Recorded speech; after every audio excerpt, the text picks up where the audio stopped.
15 warga Ciracas, Jakarta Timur dievakuasi ke Wisma Atlet Kemayoran, Jakarta Pusat dengan menggunakan bus sekolah. Salah satu diantaranya bayi berusia 4 bulan yang terpapar COVID-19 dari orang tuanya.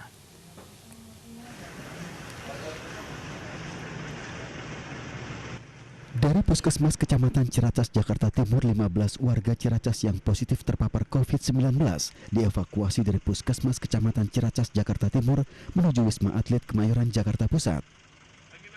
Satu di antaranya bayi berusia 4 bulan yang dievakuasi bersama ayahnya. Sementara ibu bayi telah lebih dahulu dirawat di Wisma Atlet. Mereka dievakuasi dengan menggunakan bus sekolah milik Dinas Perhubungan DKI Jakarta. Ya, untuk evakuasi kita laksanakan pada pagi hari, siang hari, sampai malam hari selama 24 jam. Kendala nyaris tidak kita dapati karena kita memang sudah mempersiapkan armada dan personil dengan sebaik-baiknya. Dengan menggunakan 15 bus sekolah, telah lebih dari 4.400 warga DKI yang terpapar COVID-19 dievakuasi ke Wisma Atlet sejak awal pandemi Maret lalu. Setelah digunakan untuk evakuasi pasien, bus langsung disterilisasi. Dari Jakarta, Rio Manik, iNews melaporkan. Saat Tower 4 Wisma Atlet diistirahatkan, okupansi kamar isolasi dan ICU di sejumlah rumah sakit rujukan COVID-19 di ibu kota justru naik. Pemprov DKI Jakarta mencatatkan ada kenaikan 2 hingga 4% kamar isolasi dan ICU di rumah sakit rujukan COVID-19.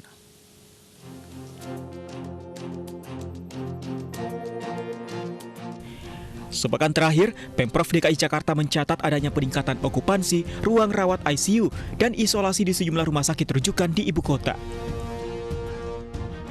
Peningkatan terutama terjadi di ruang rawat isolasi, di mana peningkatan mencapai 4% dari pekan sebelumnya.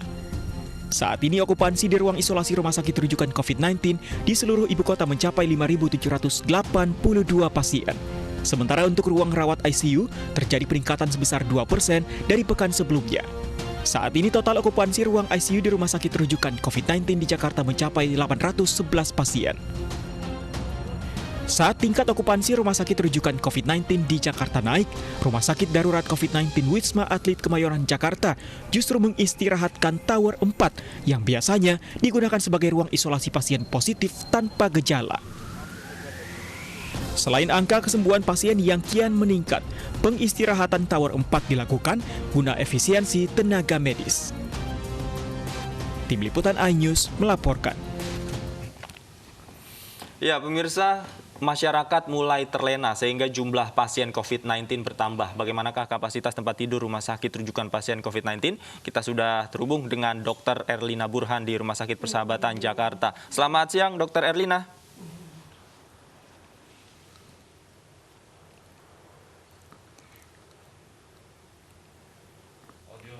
Dr. Erlina, selamat siang. Iya, dokter, apakah betul saat ini justru kapasitas di rumah sakit untuk pasien COVID-19 justru kembali meningkat, dokter? Seperti apa, dokter? Ini saya tidak lengkap menangkap pertanyaannya karena putus-putus, tapi saya perkirakan Anda menanyakan tentang kondisi bed occupancy rate di rumah sakit ya? Betul, dokter Erlina, betul. Oke, ya. Jadi memang untuk rumah sakit tempat saya bekerja, Rumah Sakit Persahabatan, terjadi sedikit penurunan untuk ruang isolasi biasa. Tetapi kalau untuk ICU itu tetap, kita okupansinya tetap di atas 90%, bahkan kadang-kadang 100%. Baik, apakah ini artinya pasien COVID-19 yang tanpa gejala itu menurun? Ya, ini rumah sakit saya itu tidak bisa mempresentasikan kondisi yang umum ya, karena Rumah Sakit Persahabatan adalah rumah sakit rujukan. Memang kita mendapat rujukan terutama ICU dari rumah sakit lain yang tidak punya kapasitas ICU yang memadai. Tapi memang dari awal pun rumah sakit kami tidak menerima pasien-pasien yang ringan. Kalaupun kita menemukan pasien yang ringan, sarankan atau kita rujuk ke rumah sakit rujukan Wisma Atlet. Ya, tetapi memang terlihat sekarang penurunan sedikit untuk yang ringan, artinya kami tidak banyak merujuk lagi, jadi bahkan mungkin tidak ada juga kasus-kasus yang ringan yang datang, mungkin karena rumah sakit lain juga banyak yang buka, begitu ya. Tetapi kalau secara umum terlihat bahwa yang ringan itu sekarang sudah menurun insidensnya. Dokter Elina, sejak kapan ini peningkatan okupansi ini terjadi di rumah sakit? Perlukan ICU itu tetap banyak dan kita tetap penuh. Baik, Dokter Erlina, sejak kapan ini peningkatan atau penurunan okupansi di rumah sakit ini sempat terjadi? Karena kita ketahui beberapa saat yang lalu juga Jakarta sempat PSBB. Apakah ini cukup berpengaruh signifikan, dokter? Ya, sebetulnya sih sejak Agustus sampai Oktober itu kan meningkat terus ya. Tapi kemudian akhir-akhir Oktober terjadi penurunan sebetulnya. Kenapa saya bisa mengatakan penurunan? Biasanya yang antri untuk masuk ICU Persahabatan itu cukup panjang, tapi sekarang tidak demikian, tidak terlalu panjang, tetapi memang tetap bed okupansinya tetap tinggi. Baik, sementara itu bagaimana mengenai fasilitas di Rumah Sakit Persahabatan sendiri, mengingat adanya okupansi pasien ini?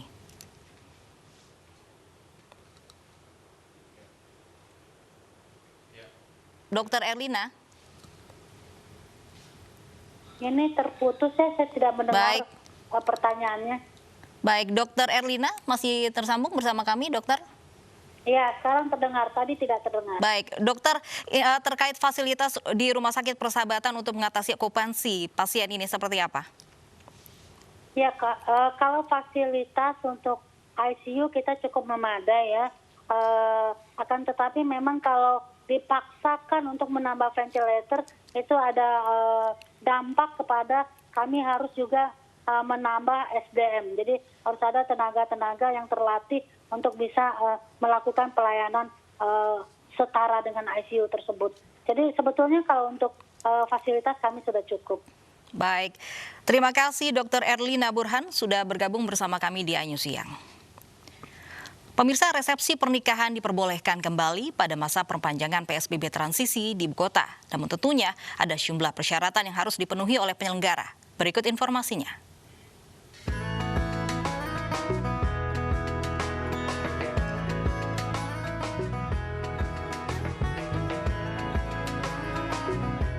Pemprov DKI Jakarta kembali memperpanjang masa PSBB transisi hingga 22 November mendatang. Pelonggaran kegiatan seperti resepsi pernikahan diperbolehkan pada masa PSBB transisi kali ini.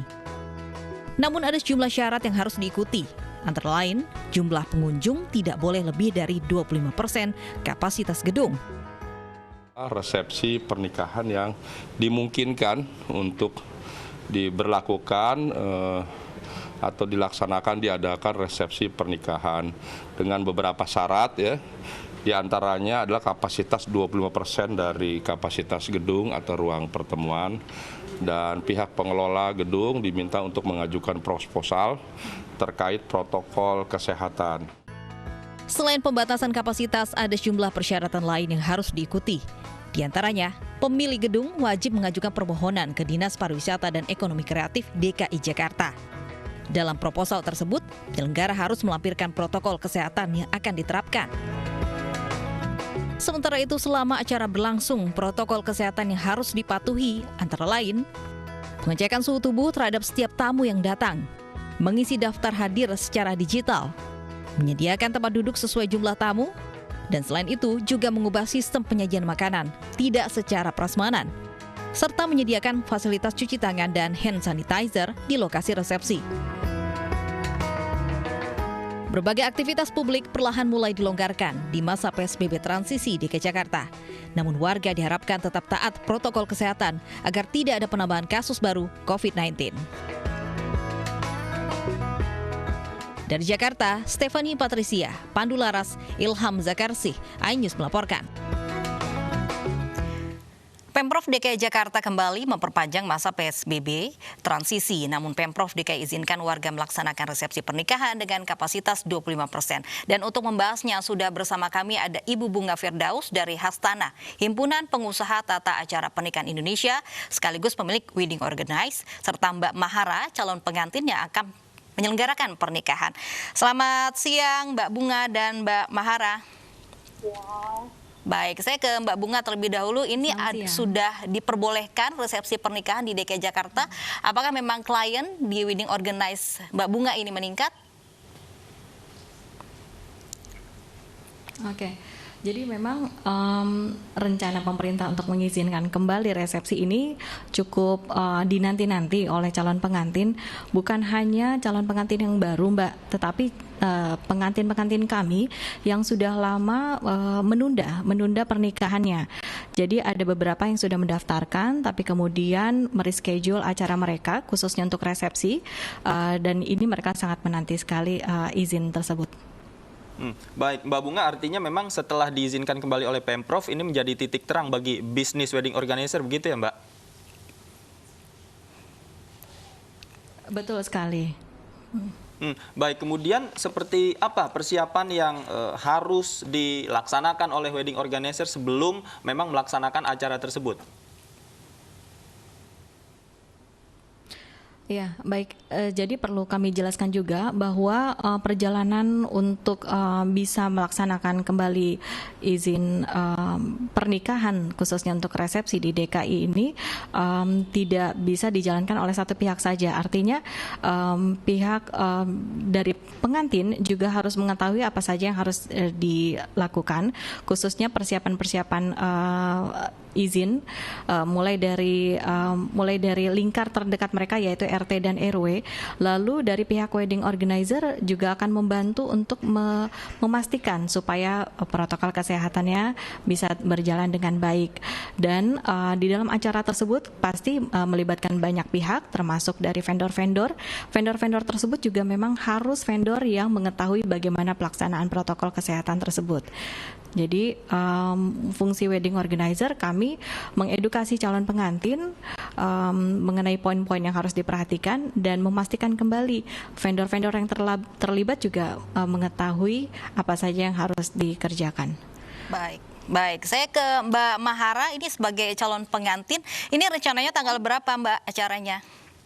Jadi begini, memang dari bulan September kemarin saya sudah melakukan acara lamaran seperti itu. Cuma untuk dari acara resepsinya sendiri, ini dari keluarga besar kami juga masih rembukan, Kak. Jadi apakah memang mau diadakan akad saja karena memang untuk dari kemarin PSBB ini. Nah, jadi untuk sebenarnya dari rencana saya adalah di Januari atau di Februari besok, saya akan melakukan akad saja seperti itu.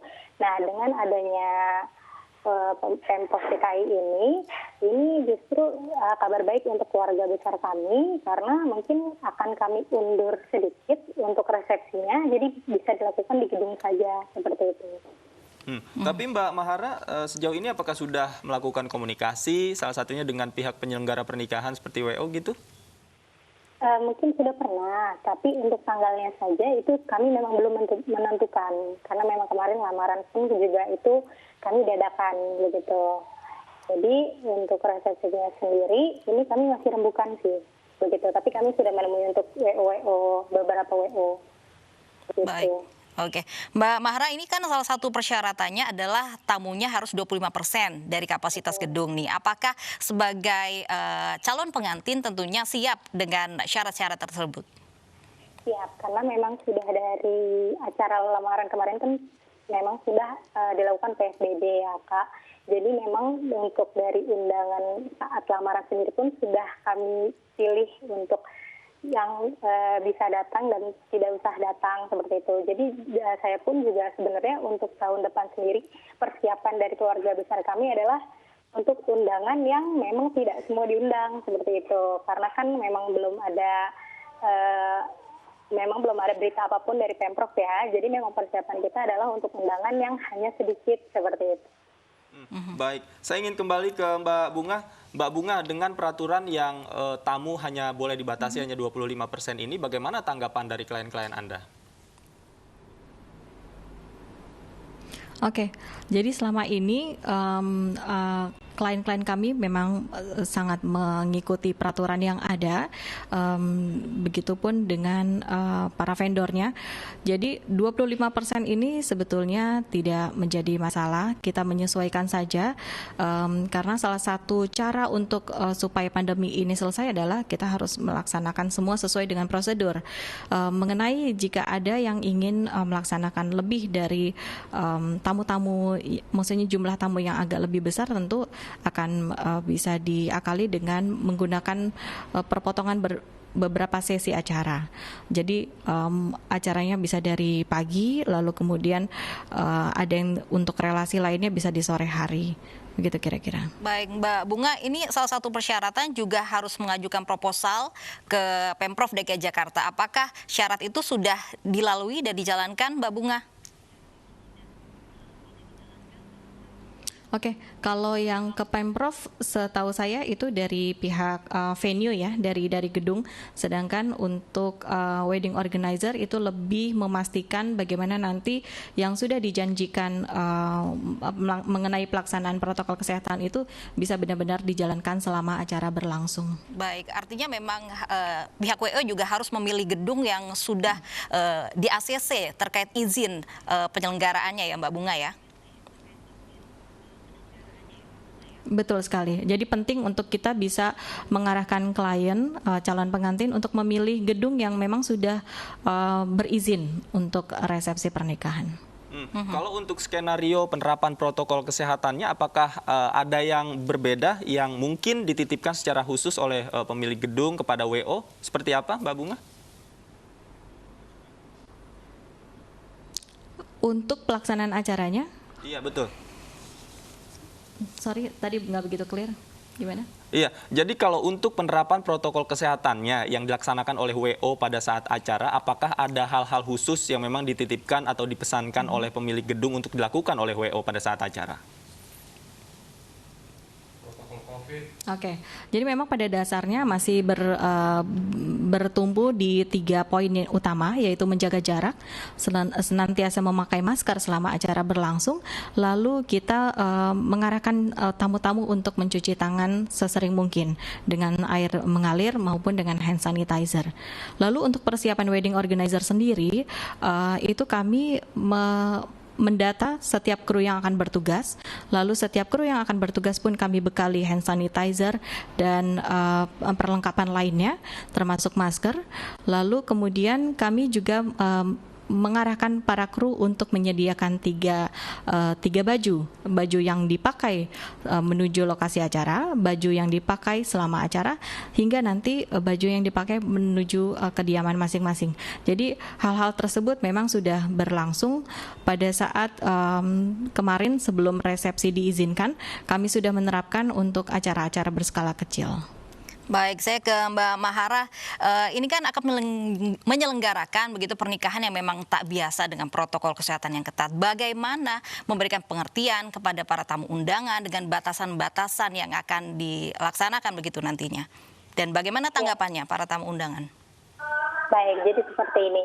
Mungkin memang dari acara lamaran sebelumnya itu juga kebetulan saya saat memberi undangan di by WhatsApp, itu memang sudah kami lakukan untuk peringatan-peringatan prosedur, yaitu untuk memakai masker, selalu menggunakan hand sanitizer, dan untuk duduknya pun berjarak seperti itu. Jadi nanti juga pas untuk resepsinya sendiri, pasti akan saya ingatkan kembali di undangan untuk di WhatsApp, dan untuk semua undangan kembali itu melakukan prosedur untuk protokol kesehatannya sendiri, begitu. Baik, Mbak Mahara tadi kan bilang bahwa ketika Pemprov mengizinkan dilaksanakan acara resepsi ini menjadi pertimbangan ulang. Apakah Mbak Mahara dan juga keluarga ini yakin penerapan protokol kesehatan ini akan betul-betul aman ketika acara Mbak Mahara berlangsung?